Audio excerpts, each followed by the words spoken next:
শাওয়াল মাসে ৬টা রোজা রাখে। কয়টা রোজা? ৬টা রোজা রাখে। কোন মাসে? শাওয়াল মাসে, যে মাসটা চলছে।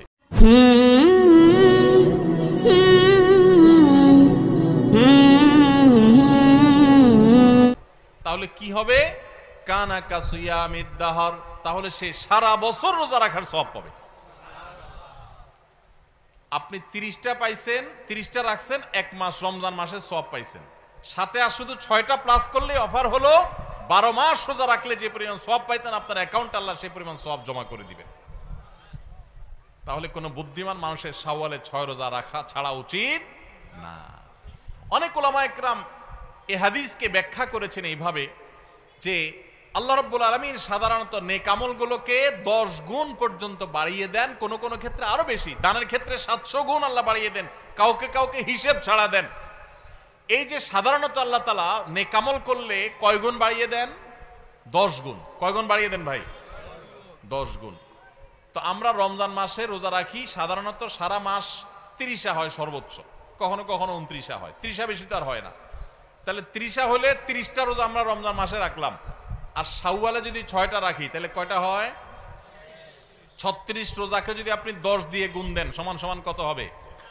360। সারা বছরের হিসাব পাইছেন ভাইরা আমার।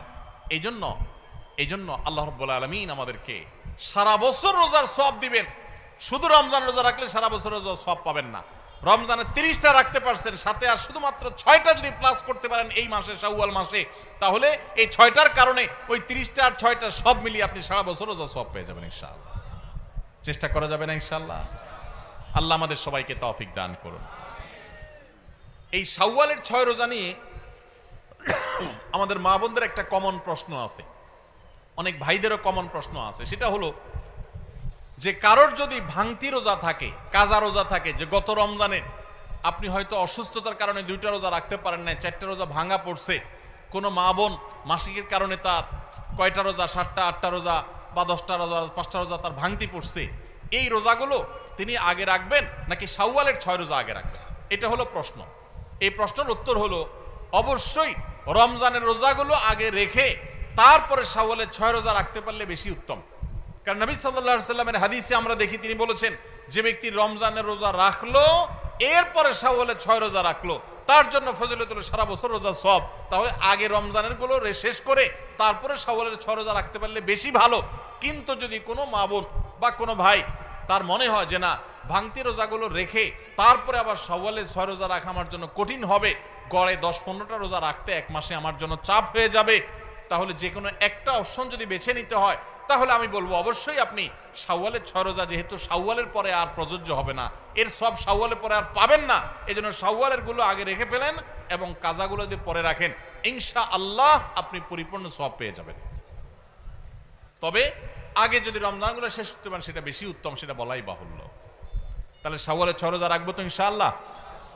আপনার যেদিন সুবিধা হয় সেদিন রাখেন, এক নাগাড়ে রাখা জরুরি না। শাওয়ালের 6 রোজা রাখা এটা নিয়ম হলো সারা মাসের ভিতর রাখলেই হবে, শাওয়াল মাস শেষ আর হবে না। শাওয়ালের ভিতরে 6টা রোজা রাখি শেষ করতে হবে। এই জন্য আপনি ধারাবাহিক টানা রাখতে হবে এমন কোনো কথা নেই। আপনি আজকে একটা রাখেন, আবার 5 দিন গ্যাপ দিয়ে একটা রাখেন, আপনার একটু কাজের চাপ যেদিন কম সেদিন রাখেন, আপনার যেদিন সুবিধা হয় সেদিন রাখেন, বদ্ধের দিন ধরে ধরে ধরে রাখেন, তাহলে আপনি যে কোনোভাবে 6টা রোজা রাখলেই হবে। সবাই চেষ্টা করবো না ইনশাআল্লাহ? আল্লাহ আমাদের সবাইকে আমলের তৌফিক দান করুন। ভাইরা আমার, তাহলে রমজানের আমলের চেষ্টা, রমজানের ইবাদত, রমজানের নামাজ, রমজানের রোজা, রমজানের তিলাওয়াত, রমজানের দান সদকা, এগুলো শুধু রমজানেই সীমাবদ্ধ নাকি রমজানের পরেও করা লাগবে? লাগবে কি লাগবে না? অতএব মসজিদে রমজানের পরে যেতে হবে কি হবে না? সবাই যাবো তো ইনশাআল্লাহ? আল্লাহর ঘরের দিকে যাবো তো ইনশাআল্লাহ? আপনার লাভ, আল্লাহর কোনো ঠেকা নাই ভাই। দেখতে দেখতে জীবনটা শেষ হয়ে যাবে, মালাকুল মউত হাজির হবে, চলে যেতে হবে, আপনি নিজের আমল নিয়ে যাবেন, আপনার কল্যাণ হবে। সবাই করবো তো ইনশাআল্লাহ? আল্লাহ আমাদের সবাইকে আমলের তৌফিক দান করুন। ভাইরা আমার, রমজানে আমরা যে নেক আমল করছি টুকটাক, 30টা রোজা রাখছেন বেশিরভাগ মানুষ মাশাআল্লাহ, তারাবির নামাজ পড়ছেন, কোরআনে কারিম একটু একটু করে যতটুক পারছেন, কেউ 1 খতম, কেউ 2 খতম, যে যদ্দুর পারছেন, কেউ 1 খতম না পারলে যদ্দুর পারছেন তেলাওয়াত করছেন, আলহামদুলিল্লাহ। অনেকে দান সাদাকা করছেন, সবাই কদর ইবাদতের জন্য চেষ্টা করছেন। এই যে রমজানে আমলের চেষ্টা আমরা করেছি, এই আমলগুলো আল্লাহর কাছে কবুল হয়েছে কি হয় নাই এটা বুঝার একটা উপায় আছে, আলামত আছে, নিশ্চিত কোনো উপায় নাই। কারণ আমল কবুল করা না করা কার এখতিয়ার? আল্লাহর এখতিয়ার।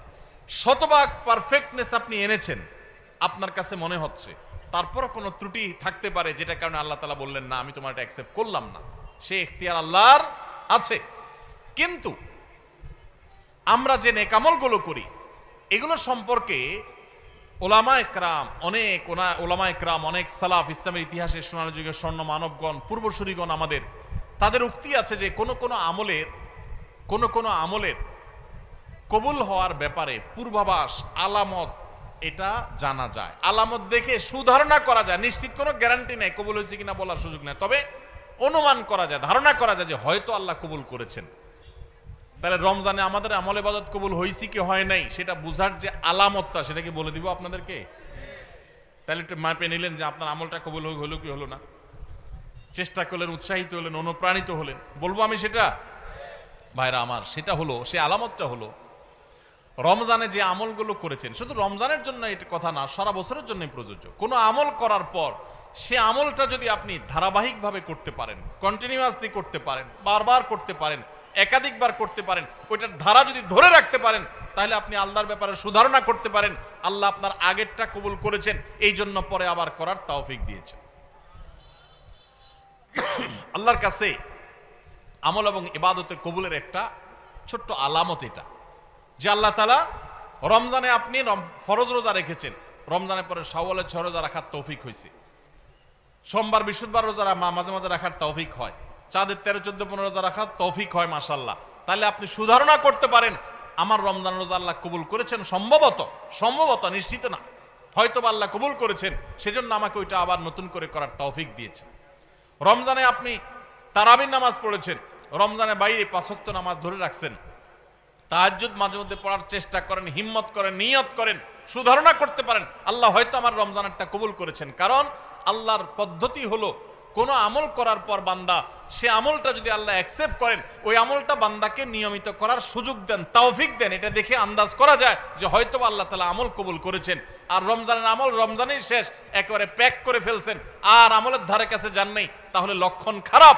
আপনার আমল কবুল হয়েছে কিনা গ্যারান্টি কেউ দিতে পারবে না, হয়তো কবুল হয়ে গেছে, কিন্তু এখানে লক্ষণ খারাপ। আপনার টেনশনের কারণ আছে যে আমি কেন আর আমলগুলো করতে পারছি না, তাহলে কি আমার আমলগুলো আল্লাহ কবুল করেন নাই? ভাইরা আমার, এটাকে আমি একটা উপমার সাথে দিয়ে একটু বোঝানোর চেষ্টা করি। উপমাটা হলো হালখাতা। আপনাদের এলাকায় হালখাতা আসেনি? এখন আগের মতো এত ব্যাপক হালখাতা সিস্টেম নাই। আমরা আমাদের শৈশবে দেখছি প্রত্যেক দোকানে দোকানে হালখাতা আছিল। তো হালখাতার সিস্টেম হলো যে বছরে একদিন হালখাতা হয়, সাধারণত পহেলা বৈশাখে হালখাতা হতো। এখন হালখাতা না, এখন পান্তা ইলিশ। হালখাতার জায়গা দখল করে ফেলছে কিসে? পান্তা ইলিশে। হালখাতা ছিল গ্রাম বাংলার ঐতিহ্য, সেটা চলে যায় ওই জায়গায় ঢুকছে কি? পান্তা ইলিশ। যাই হোক, তো হালখাতার সিস্টেম হলো সারা বছর যা বাকি খাইছেন এই সব টাকা হালখাতার দিন পরিশোধ করে একদম আপনার হিসাব ক্লিন করবেন, পরিষ্কার হয়ে যাবে, কোনো দেনা বাকি থাকবে না। তাহলে এবার আপনাকে দোকানদার একটু মিষ্টি মুষ্টি খাওয়ায়, জিলাপি টিলাপি খাওয়ায়, আর নতুন করে ওই দিনই যদি আবার বাকি চান, যত টাকা চান আপনাকে বাকি দিবে। এই না হালখাতার সিস্টেম? আর যদি আগের টাকা বাকি না দেন, এই আগের টাকা পরিশোধ না করেন, কিছু দিয়া আর বলেন যে ঠিক আছে বাকিটা দিব, এখন আবার নতুন করে বাকি দেন, তো হালখাতার শরীয়তে, হালখাতার নিয়মে ওইটা কিন্তু গ্রহণ হবে না। ঠিক না? ঠিক। ঠিক একইভাবে আল্লাহ রাব্বুল আলামিন বান্দাকে কোনো আমল করার তৌফিক দেওয়ার পর যদি সে আমলটা আবারও করার তৌফিক দেন, তাহলে বুঝতে হবে আগেরটা আল্লাহ তাআলা অ্যাকসেপ্ট করছেন, কবুল করছেন। সুধারণা করা যায় আল্লাহ হয়তোবা তাকে নতুন করে আমলের তৌফিক দিয়েছেন, ইঙ্গিত দিচ্ছেন যে বান্দা তোমার আগেরটা কবুল করেছি। এই জন্য ভাইরা, রমজানের কোরআন তেলাওয়াত রমজানের মতো এত বেশি পারেন না, 1 পারা পারেন না, 2 পারা পারেন না, আধা পৃষ্ঠা পড়েন, 1 পৃষ্ঠা পড়েন। এই যে নিয়মিত পড়তেছেন, এটা যদি চেষ্টা করেন আর ধরে রাখতে পারেন, তাহলে সুধারণা করতে পারেন হয়তো আপনার রমজানের আমল, রমজানের তেলাওয়াত আল্লাহ কবুল করেছেন। আমরা রমজানের আমলগুলো রমজানের পরে করার চেষ্টা করব তো ইনশাআল্লাহ। আল্লাহ আমাদের সবাইকে আমলের তৌফিক